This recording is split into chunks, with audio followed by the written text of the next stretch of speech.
E aí, e aí?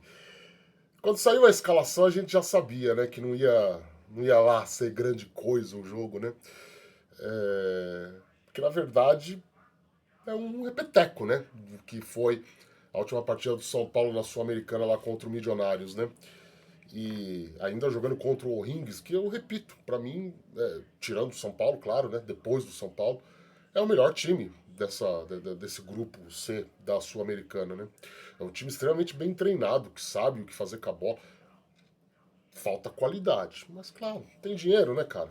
O Rings, você acha que o Rings tem grana pra contratar jogadores de mais qualidade? Não tem, tem, né?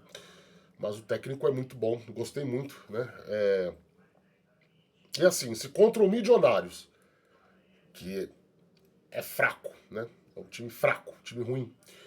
O Expressinho já não conseguiu lá produzir grande coisa no ataque. Não era contra o O'Rings, né? Não era de fato contra o O'Rings. Então, assim, a noite, claro, vai ficar aí lembrada pela estreia do Felisberto, até que enfim, menino promissor de muito futuro, pela estreia do Osório, até que enfim, menino promissor de muito futuro. O Jordinei, que fez uma partida extremamente sólida. O Luan, que tá jogando muito bem. Então, assim, reparou que os destaques do São Paulo foram todos defensivos, né? Foram todos do meio campo para trás, porque, de fato, o time se segurou como pôde, né? O Coronel ali deu uma paçocada ali, numa espalmada de bola no começo do segundo tempo, mas fez uma partida segura de novo, salvou um chute lá, uma finalização. Porque, de fato, o ataque, né? O ataque, tal como foi na Colômbia, ficou meio que devendo, né? Não, não se encontraram, né? Mas entre mortos e feridos, bom resultado, 0 a 0. Bom jogo do São Paulo. Bom jogo do São Paulo, tá? Não vão achar. Ah, porque empatou 0 a 0, esse time é ruim e tal. Cara, tinha dois estreantes dos profissionais no time. Um monte de moleque, um monte de reserva. E esse time teve uma. Não vou usar o termo solidez. Vocês acham que solidez é um termo muito exagerado, mas teve uma compostura, né? Defensiva interessante, né? Faltou articulação. Entre mortos e feridos, São Paulo poupou seus principais nomes pro jogo que vale, que é domingo, clássico contra o Corinthians em Itaquera, tem que ir lá, tem que ganhar dos caras lá. E sai com um pontinho do Chile, ainda líder do grupo, e agora 2 jogos do Morumbi para definir a sua classificação. Lembrando que na Sula só o líder passa, tá? Vamos lá, esse é o pós-jogo de São Paulo 0, O'Rings 0, quarta rodada da fase de grupos da Copa Sul-Americana. Vamos falar nossas impressões. Hoje não vai ser um vídeo muito longo, não. Tô a fim de ficar me estendendo. Mas primeiro, você sabe, eu tenho que pedir a sua ajudinha, então você já vai deixando o like aí, já vai se inscrevendo no canal, já vai compartilhando esse vídeo com toda a sua coletividade São Paulino. Ajude o Avante Meu Tricolor a ser mais propagado e difundido nessa plataforma tão concorrida e disputada quanto é o YouTube. Tá? Visite nossa cozinha, na descrição do vídeo está o link de todas as nossas redes sociais, tá o link lá do nosso canal de WhatsApp para você entrar de graça para receber atualizações em tempo real do noticiário do São Paulo, tá? Não precisa pagar nada. E é claro, se você quiser e puder, pense com carinho na possibilidade de ajudar financeiramente aqui o nosso projeto de jornalismo independente. Vire membro do canal, baixamos o preço, só R$3,99 por mês, hein? O que você compra por aí com R$3,99? Nada, eu já te antecipo, nada. Nem bala, né? Nem caixa de fósforo, né?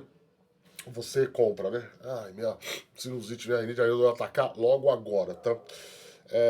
Então, vire membro, né? Tá nosso Pix na tela aí também. Na tela não, né? Vídeo pós-jogo hoje eu subo direto no edito. Então vai estar na descrição aí a chave do nosso Pix para você, se você quiser colaborar por lá, deixar lá um cincão, um dezão. Eu agradeço.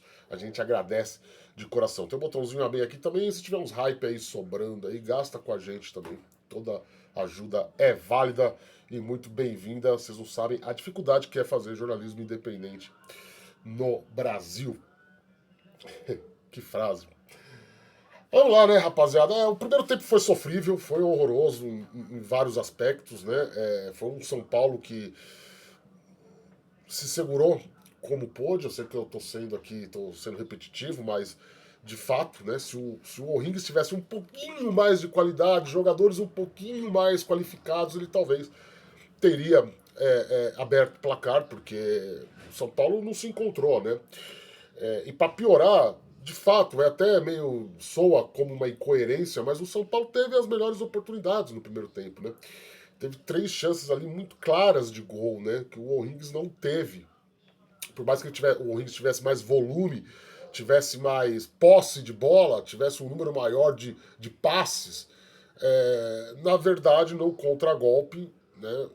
O meio-campo de São Paulo, e aí me permitam, só o Luan e o Jordan, que para mim foram os destaques da partida, né? Fizeram uma partida muito segura, auxiliado ali pelos 2 laterais, um pouquinho mais o Enzo Dias do que o Felisberto, né? E eu já cito dos meninos aqui, tá? Porque a gente precisa falar deles com mais carinho. Mas o São Paulo conseguia recuperar essa bola, conseguia armar a sua saída de jogo, o seu ataque, e chegava lá na frente e não dava nada certo, né? O Tapia se perdeu ali na ponta direita. O Roger até tentou, né? O São Paulo variou ali muito do 4-2-3-1 pro 4-3-3 mesmo. Chegou a determinado momento que ele espetou lá o Ferreirinha e o Tapia para tentar pegar o contrapulo dos laterais do time chileno, mas não deu nada certo, né, cara? O Cauli foi apagadíssimo, fez uma partida pavorosa, né? O André Silva, coitado, né? Depois que ele se machucou, depois que ele voltou da contusão, ele não é mais o mesmo, né? E o seu Ferreirinha, que foi ali, caiu para ele ali a chance de definição das 3 melhores jogadas do São Paulo no primeiro tempo, ele perdeu as 3, né? Então fica muito difícil, né? Fica muito difícil. No segundo tempo, o cenário piora um pouco para o São Paulo, porque o O'Higgins vem melhor compactado dentro de campo, né? Conseguiu ali povoar o seu meio campo, conseguiu anular um pouco a articulação ali dos volantes são paulinos e com isso ganhou volume, né? Empurrou o Luan e o Jordan para trás, né? Para as linhas defensivas, ganhou volume no meio campo, começou a jogar incessivamente ali em cima dos laterais e começou a acumular chances. Dava a impressão que os caras iam abrir o placar, né? Foram 2 bolas na trave, né? Em 6 minutos ali do segundo tempo, que foi sorte, né? Foi sorte. Vale destacar que a segunda delas é uma falta inexistente que o juiz marcou. Mas tudo bem, aqui nesse canal, vocês sabem, eu não sou de ficar tacando a culpa em arbitragem em tudo, né? Porque se deu a oportunidade do cara finalizar. E o São Paulo conseguiu responder. Teve uma jogada ali de contragolpe ali que o André Silva disparou pela direita, cruzou e o Tapia sozinho chegou desequilibrado na bola. Não é tanto ali também, não dá pra ficar também criticando tanto o Tapia assim, a gente sabe das limitações dele, mas foi um lance muito mais em que ele perdeu o timing da bola ali, né? A bola perdeu o timing dele, né? Não rolou um match e caindo, ele desviou de carrinho, o goleiro dos caras fez a defesa. E foi só. O São Paulo não conseguiu mais atacar, né? O Ferreirinha jogou mais fixo na ponta ali, até ciscou, criou espaço. Depois foi substituído, entrou Luca, entrou Arthur, tiveram as substituições, né? Não só ele foi substituído, como outros. Mas o Roger fez a opção de não colocar a cavalaria, né? Não colocou o Luciano, não colocou o Caleri, colocou outros reservas, né? Garotos, não vou usar esse termo garotos, mas assim, colocou outros reservas em campo ali e ficou aquela paçoca, né? Ficou aquele jogo que você já sabe como vai terminar, né? Sem grandes oportunidades por parte do São Paulo, que se retraiu, fez ali 3 volantes, já perdeu completamente a ligação do meio campo. Era retomada de bola, chutão para frente, depois ainda colocou o Sabino ainda. E o Chile não tem qualidade, o time chileno não tem qualidade. Por mais bem treinado que seja, falta peça, né? É um time limitadíssimo, né? Então, 0-0 justo, tal como foi lá na Colômbia, foi meio que semelhante o cenário, né? Do time mandante não sabendo como agredir o São Paulo, e o São Paulo sabendo sofrer, sabendo segurar a pressão. E ainda mais abdicando totalmente do ataque, né? Como foi ali como foi na reta final do segundo tempo, já comemorando um ponto e vida que segue, né? Enfim. São Paulo sai do Chile, líder do grupo. Tem agora os 2 jogos restantes da chave, contra o Milionários e contra o Boston River, no Morumbi. Ainda não sofreu gols na competição, tá invicto, é uma boa campanha. resultados normais diante das circunstâncias, né? Dá para ganhar hoje? Dava, mas o ataque foi pavoroso, né? A gente falou aqui, depois do jogo contra o Bahia, né, que assim, a diferença entre o São Paulo e o Bahia, né, e esse assunto foi muito comentado, né, porque, é claro, né, o São Paulo historicamente, e vejam bem, aqui não é xenofobia da minha parte, bairrismo, não é isso. O São Paulo, historicamente, é um time muito maior do que o Bahia. E aí, pro torcedor que viu o São Paulo tricampeão do mundo, que viu o São Paulo tricampeão de Libertadores, que viu o São Paulo, de fato, sempre chegar ali em decisões de brasileiro, paulista e tal, dói um pouco reconhecer, admitir que o Bahia hoje está numa situação melhor de elenco, melhor financeira. Só que a diferença básica estava naquilo, né? No jogo em Bragança lá, quando tem que mexer, o Rogério Ceni vai lá e tem opções muito melhores no banco. Enquanto São Paulo tem esses caras aí, tem o Ferreirinha, que é irregular, é inconsistente, tem aí o André Silva, que né, caiu muito de produção, e tem o Tapia, que, enfim, é uma piada de mau gosto. Né? Como eu posso resumir o que é o Tapia, né? É impressionante esse cara sair do Chile e jogar no segundo clube grande do continente, né? E ainda assim, é desejado lá pelo futebol inglês, e de fato tem essas sondagens, impressionante, né? O empresário do cara é muito bom, né? Porque o Tapia, pelo amor de Deus, né? O Cauli não se encontra, né? A gente falou isso no tabelinha lá, o Jefferson Nogueira, nosso colega aí, até discordou lá, né? Assiste aí o tabelinha. O Cauli não é que ele é um mau jogador, ele sabe posicionamento, ele sabe tocar, a fundamentação básica ele sabe, ou seja, ele merece ser um jogador profissional, diferente do Tapia, ele merece. Só que ele tá numa rotação diferente, ele tá num desequilíbrio, sabe? O time tá no 220, ele tá no 110. O time tá no 110, ele tá no 220, né? E foi o que eu falei no tabelinha, né? Quando você pega o Arthur, o que o Arthur tá fazendo em tão pouco tempo, com menos tempo do que ele ainda, e aqui não é a comparação quem que é melhor e aonde joga, não é isso, é só realmente rotação, né? Entrosamento, né? O Cauli, não sei, ele parece meio perdido. Hoje teve que cair na direita ali, não foi bom, aí volta pro meio. Mas assim, ele consegue, claro, criar espaços, criar chances, fazer uma inversão de jogo, porque ele tem fundamentação. Ele é um jogador profissional de futebol. Então, assim, dá para ter ganhado, tava. Realmente, o São Paulo precisa de reforços aí nesse sistema ofensivo. Vai precisar de um meia. Vai precisar de um meia no mercado, não sei se é o Gustavo Scarpa aí que estão falando. Vai precisar de mais opções aí de pontas ou de meia pelos lados aí. Não sei se é Wesley, não sei se é o Vitor Sá, não sei. Os nomes estão surgindo aí. A gente não inventa nada, né? Enfim, a coisa chega pra gente e a gente, como jornalista, tem que publicar. Se são as melhores opções ou não, não sei.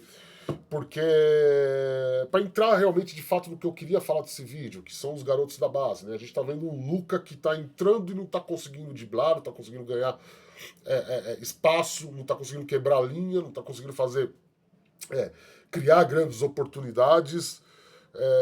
Por que eu tô falando do Luca? Né? Porque, assim, é um cenário perfeito de como a gente tem que ter paciência com esses moleques. Né? O jogador da base vai oscilar.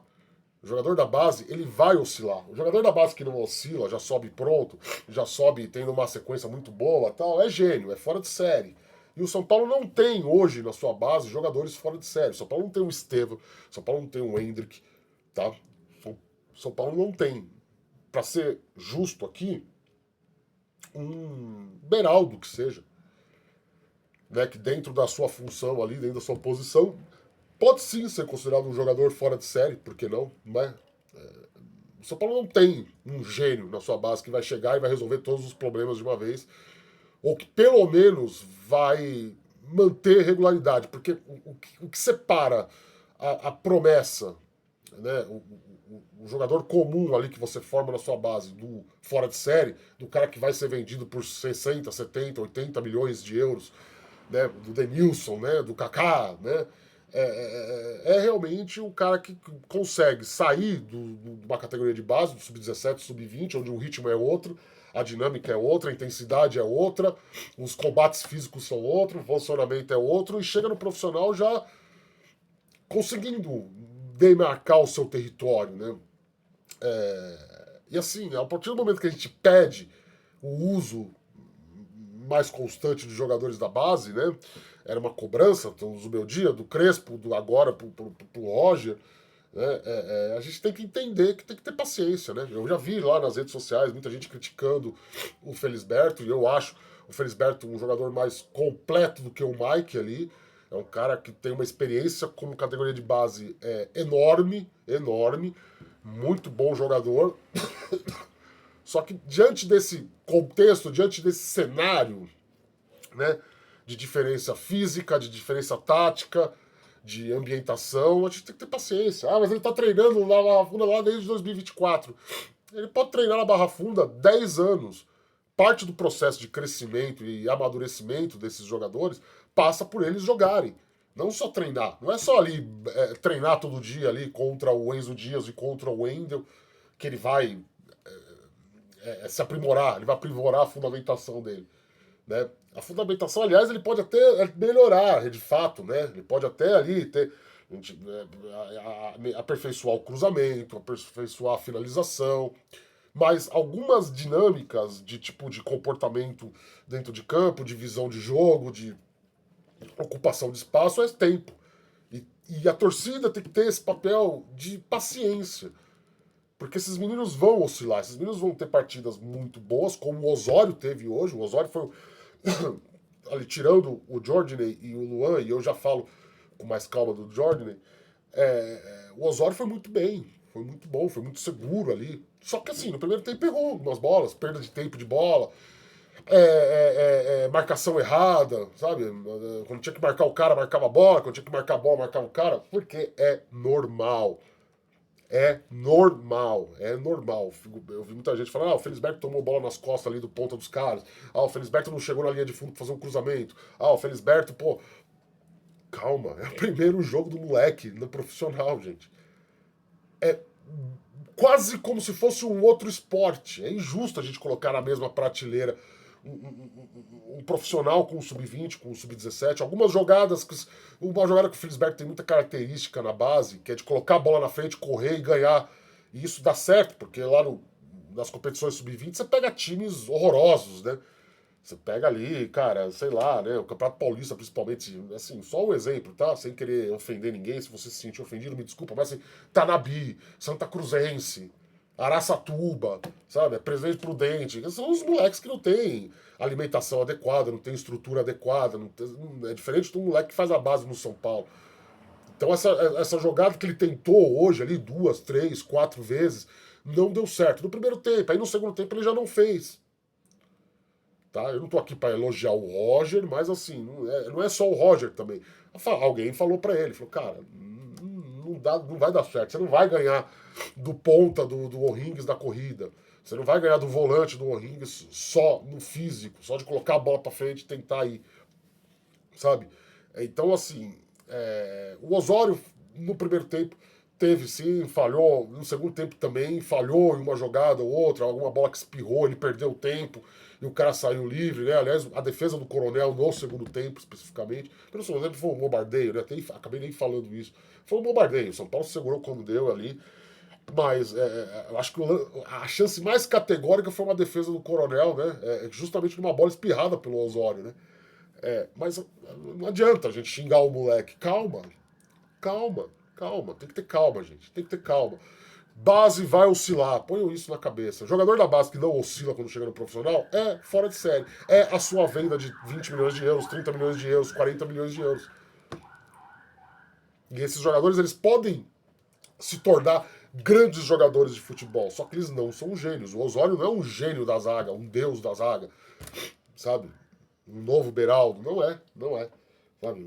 Então, assim, eu gostei da participação deles, gostei, estavam muito seguros dentro do jogo. Falhando e oscilando dentro daquilo, dentro do que a limitação da idade, do que a limitação do nervosismo de uma estreia permite. E o exemplo para mim, claro, é o Jordan, que, cara, fez uma partida primorosa, não errou um passe sequer, sabe? Jogou como adulto ali, do lado do Luan. Aliás, o Luan subiu muito de rendimento na mão do Roger Machado também. Tá merecendo, inclusive, ser titular desse time, né?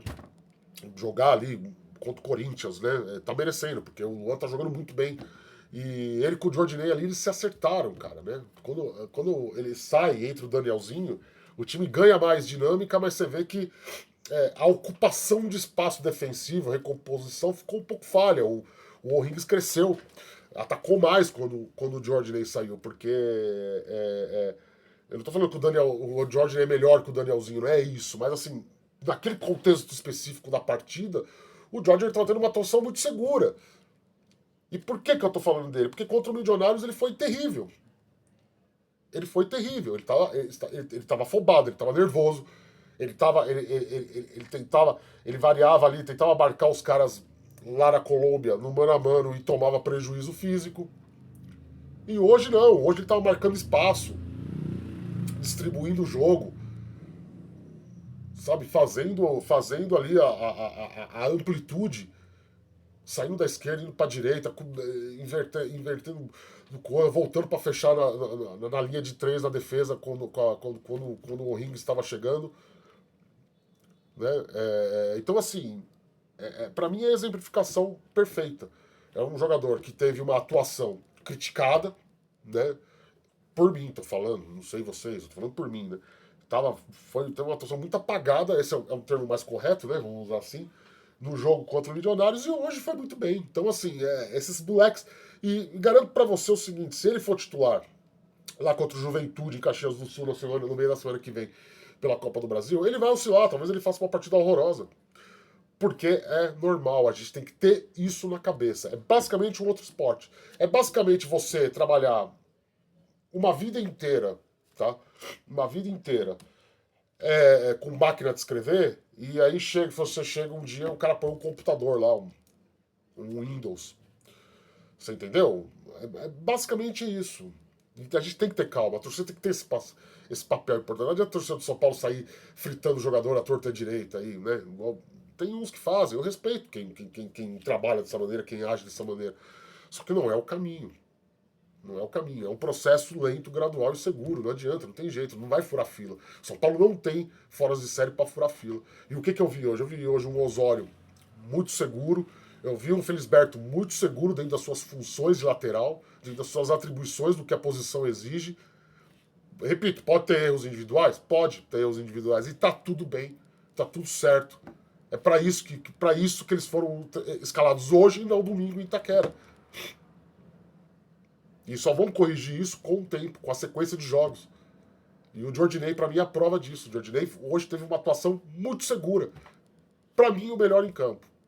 Para mim, o melhor em campo. Sei que muita gente aí não vai concordar, mas para mim foi o melhor em campo. O primeiro tempo, ele foi o único cara, do lado do Luan, claro.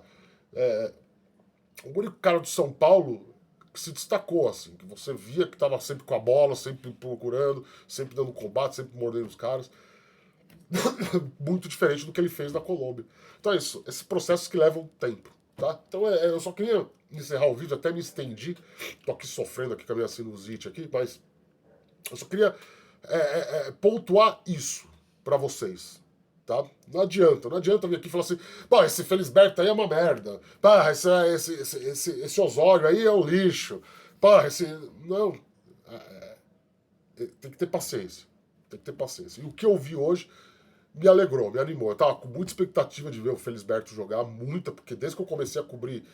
Não, desde o Avante Meu Tricolor, na verdade, né? Desde que o Avante Meu Tricolor surgiu, ele apontado, teve lá o Carpini que promoveu ele, já tinha treinado. Cara, ele era do Sub-17 e já ia lá participar de treinamentos esporádicos com o Rogério Ceni no CT, com o Dorival. Depois o Carpini sobe ele de vez. O Mike acaba furando a fila ali, porque houve um consenso interno, incluindo o seu Alan Barcelos, que vocês tanto adoram, né? O traidor, que foi lá agora, pulou o muro, tá lá no porco agora, vamos ver se é tudo isso. Mas assim, de que o Mike era um jogador mais pronto, mais fisicamente adequado. Né? Mas assim, em matéria de atributo, o Felisberto põe o Mike no chinelo, cara. Põe o Mike no chinelo. É um jogador que a gente escuta muito. O Osório é um jogador que a gente escuta muito. O Jorginho é um jogador que o São Paulo comprou do Vasco. Né? Tinha muito promissor, muito. Então, assim, não adianta a gente vir aqui e falar assim, pô, afobada, errou tudo hoje, pô, não conseguiu fazer um corredor, não acertou um cruzamento.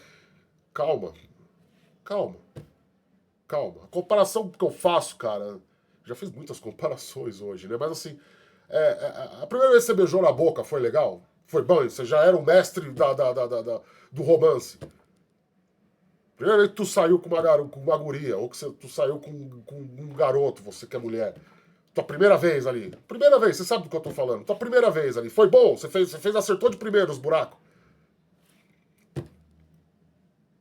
Não, porque, pô, né? Porque, assim, você assistir filme adulto não vai te tornar um mestre da relação sexual, meu camarada. É a mesma coisa que o jogador de futebol. Né? O moleque treinar ali só, ele não vai. Ele precisa ter a ambientação, ele precisa ter o costume, ele precisa ter o ritmo, ele precisa ter a sequência. É a comparação que eu faço, né? Me desculpem os mais sensíveis, né? Você que tá aí, que já teve a sua primeira vez, foi maravilhoso, foi bom pra caralho, é isso? Eu acho que não, pô. É nervosismo, você foi precoce, você não sei o quê, né? Você já sabe como é que funciona. É a mesma coisa. E se assim, se você fez isso com a sua namorada, com a tua esposa e tal, e ela ficou do seu lado, pense nisso. Ela poderia ter ficado frustrada, te tido um pé na bunda, mas não. Ela tá ali do seu lado. Ela ficou ali contigo. É o que a torcida tem que fazer com esses meninos. Ficar do lado e dar apoio. Tá bom? Falei demais. Falei que o vídeo ia ser curto e não foi, né?